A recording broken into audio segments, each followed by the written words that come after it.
Making thin rip cuts at your table saw can be difficult, and if done improperly can even be dangerous. But with the Wood River Thin Rip table saw jig, you can safely and easily make accurate and repeatable thin rip cuts on your table saw. This jig is made of extruded aluminum with a 5/8 inch roller bearing and an aluminum miter slot guide that will fit any standard 3/4 inch miter slot. The ratchet-like handle makes it super easy to get everything set up. There's also a ruler on the side for making fine adjustments after you're all set up. If you set your fence up to make thin rip cuts, your offcut is going to be between the blade and the fence without support, which could lead to binding and kickback. To make thin rip cuts safely, you need your offcut to be on the outside of the blade away from the fence. But this means that after every cut, you're adjusting your fence and crossing your fingers that each cut is the same width. Our thin rip jig gives you a positive reference point to slide your workpiece against and then bring your fence over to meet it so you get the same size rip cuts every time. Let's head over to the table saw and I'll show you how to use it. To set it up on your table saw, we take our miter guide and drop it into our miter slot.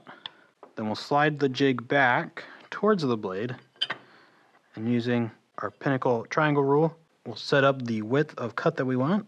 I'm going to go for a 1/16 of an inch, and then I like to tighten it a little bit so it doesn't move, but so it's still not locked down.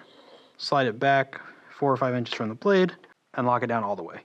Then we'll take our workpiece, slide it up against the thin rip jig and slide our fence over to meet it. Then after you make your cut, you just do it all over again. Slide your workpiece against the thin rip jig and scoot your fence over to meet it.